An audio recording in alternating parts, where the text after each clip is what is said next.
Want to really see something that said, take a look at what happened.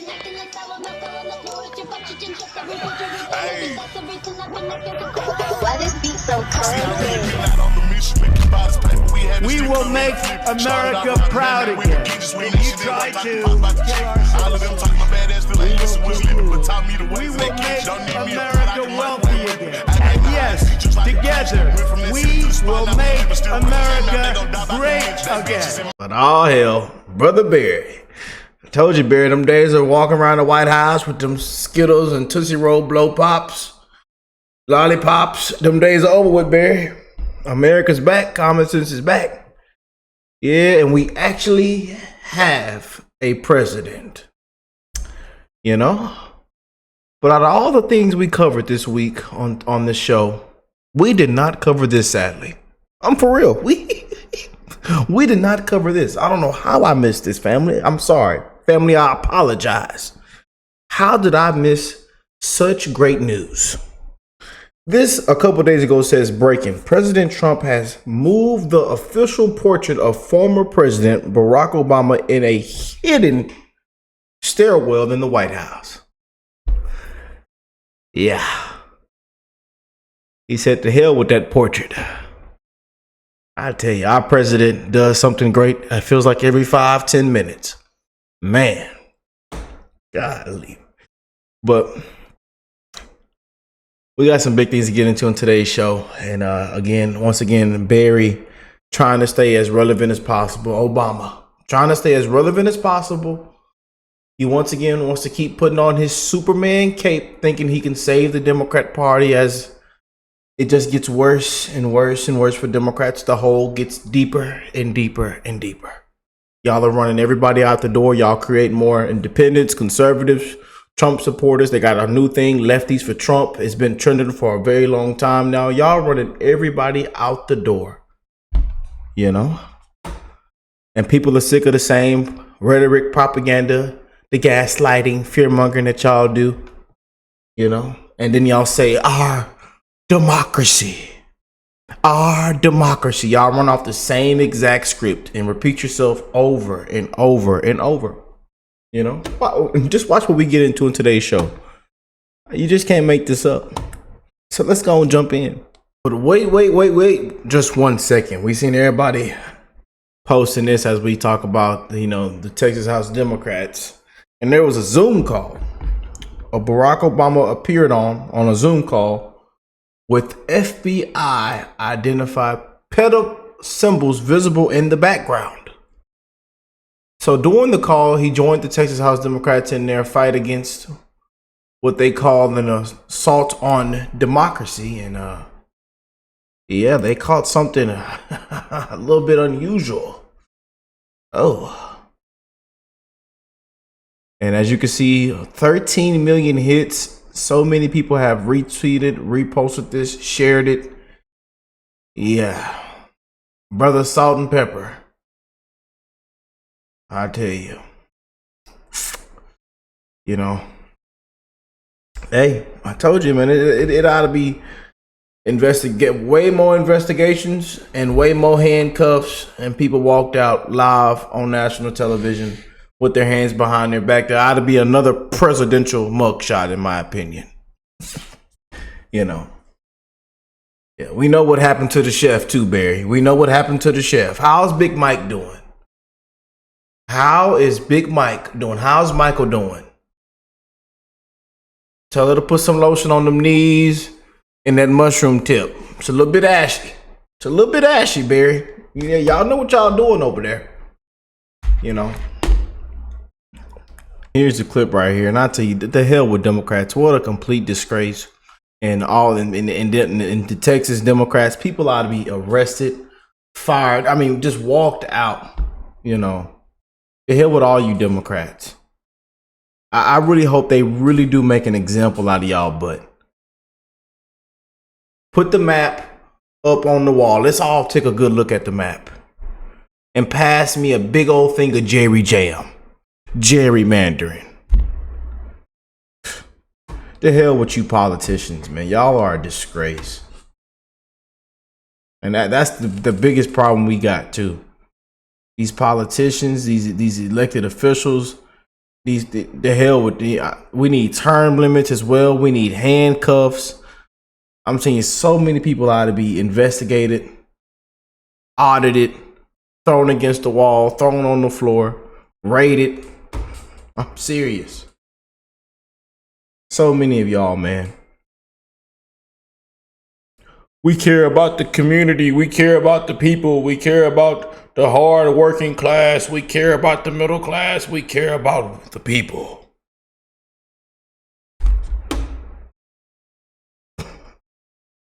Y'all are a complete joke, man.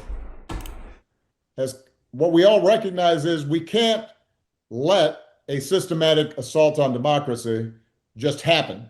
Systematic assault on democracy. And stand by. And so because all right, brother Salt and Pepper. All right, Salt and Pepper.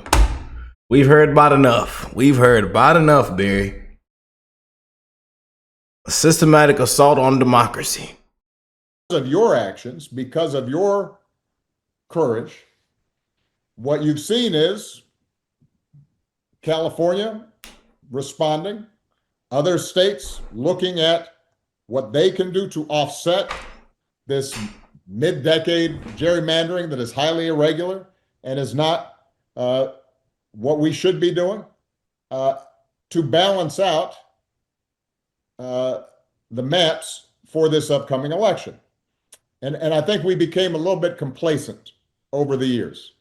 We assumed that things would continue to get better, that our democracy would become more inclusive, that it would become more fair, that we'd make it easier for people to vote rather than harder for people to vote, that the votes would be counted rather. Yeah, that's what they like.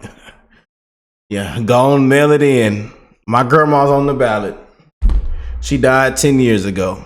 Somehow she ended up on the ballot. No voter ID. You don't need anything. Just just touch the screen or just write your name down. We'll go and mail it in for you. You don't need anything. It's okay. You said you're an illegal? Oh. Well, okay, it's okay. We'll let you vote. Yeah, it's okay. It's all right. We want everybody to vote. And when we say everybody, everybody.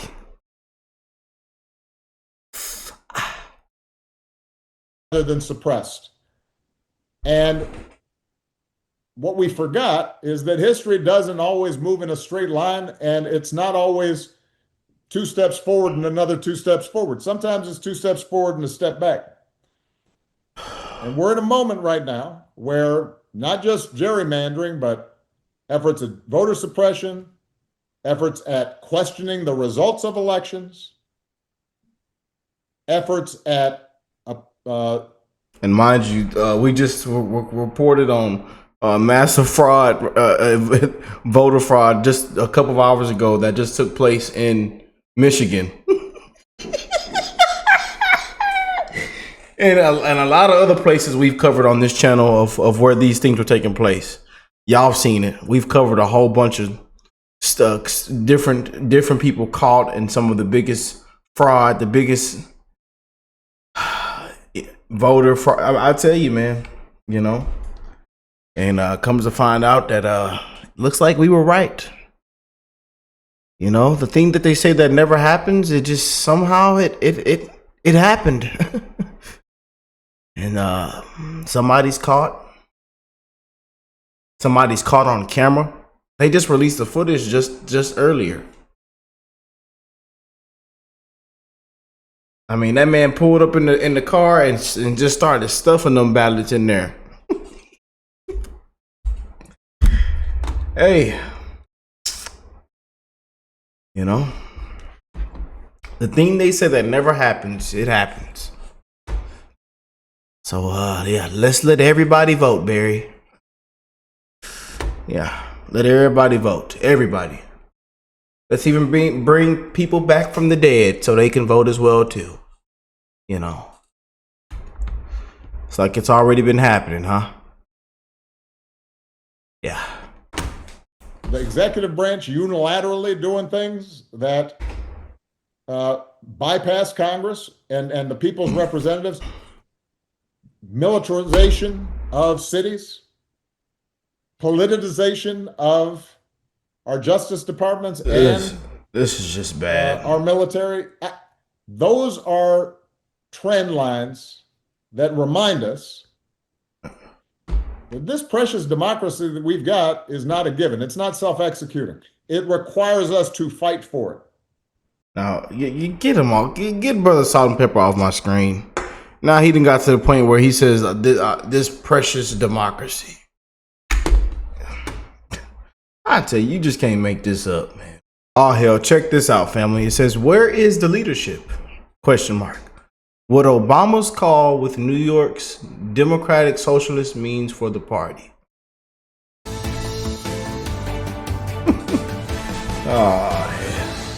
New York City mayoral candidate Zoran Mandani railing against President Trump all this week. They think you can plant the tree in the ground, that the tree will grow, and that the tree will have money on it. And you can just take the money off the tree and look at the dollar bill. Or they think it's a $100 bill at that. And that it looks beautiful and has that beautiful blue stripe down the middle.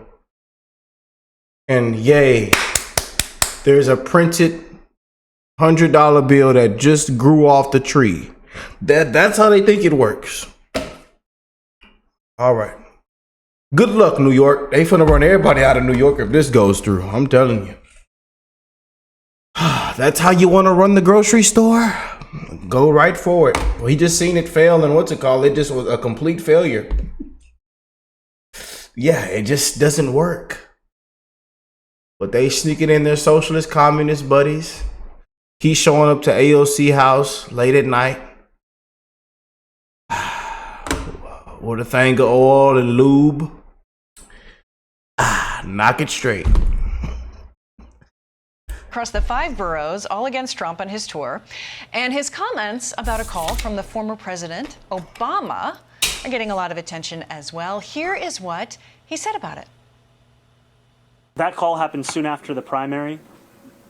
It was a call that I was honored to receive, and the contents of it were focused on the campaign that we ran. So Obama called him. Yeah, Obama put his cape on and made a good old phone call once again. Obama called the socialist communist New York mayor candidate. The importance of hope in our politics and the ways in which we govern to deliver on that. And the lessons of that conversations are ones that I hold close to me as we continue to build this campaign to win the general election. Now the big question, will Obama endorse Mandani? And could that be very influential if he does? Joining us to discuss, the founder of Blue Stack Strategies, Maura Gillespie, and Fox News contributor Richard Fowler. This is interesting. Obama's been chatting with a few folks. We'll get to some of the other people he's been talking with in a moment. But what do you make of this call to Mandani ahead of this very interesting election? Maura, to you first. I do think it speaks to the concern that Democrats have as far as where is the leadership and how to navigate this field where, by and large, the American people said that they were not interested in identity politics that the Harris-Biden administration was offering them. And then when Harris took over the ticket, she was more or less gaslighting us into believing that things were okay when they weren't. So they're now trying to navigate what does their electorate look like? How do they start winning again? And I do think it's interesting because they weren't winning in the past, but they go back to Obama where they were feeling victorious and winning some races. So testing out the waters here, how does this impact the midterms? And I think that'll be the first test, with New York City especially. Richard, to you now. He seemed, grateful for the call, but, very measured in the way he was speaking about it all. What do you make of this? Could this be a particularly influential, especially if Obama actually says, he's got my backing? Well, one, thanks for having me, Molly. And two, I think Mara's sort of right. I do think Democrats are trying to reorient themselves. And I think they're reorienting themselves to the kitchen table issues that really sort of catapulted Barack Obama to the finish line, but also seems to be working here for Zoran in New York. It's worth pointing out that in 2024, in that past election, what we saw Donald Trump do in New York City was make major gains for Republicans, right? Republicans voted for Donald Trump in numbers that we have never seen before in New York City. And I think that the ideal, Trump's authenticity, Trump's ability to talk sort of off the cuff, Trump's ability sort of to connect with the forgotten man. The clip we saw there was from the Bronx where Trump spent a lot of time campaigning. And I think Zoran understood that, and he understands that same sort of sentiment of how do I come off as authentic and how do I deal with the kitchen table issues that keep moms and dads and uncles and aunts up at night, things like rent, wages, health care, especially in a moment right now where we see health care costs going up and we see more and more hospitals closing their doors as a result of many of the cuts made in the building just a couple blocks from here by House Republicans. Yeah, I think you're right, Richard, that he really clued into these issues and talked about them a lot over the course of his campaign, but also very controversial in other aspects related to how he responds to anti-Semitism, related to how very progressive and to the far left he is, so much so that Democrats seem a little nervous to really hop in behind him, particularly, for instance, Hakeem Jeffries, who a bit of a dodge this week. Take a listen. I'm trying to understand why you would spend a significant amount of time asking me about the Democratic nominee who's not even the mayor, and it's not a legitimate point to raise about a president who is regularly attacking the free market economy. Why not let's just get it over with, though? Why you're prolonging the pain, leader? Why not just endorse Zoran? It's not that hard, right? Well, listen, I understand, but you know, it's not like things aren't happening. I was just in Chicago. I was in Texas. I was in California. Right. We're in the middle of an unprecedented redistricting war. The minority leader there just is very, very busy, Maura. What do you make of this response? He's not the only one that's been a bit hesitant.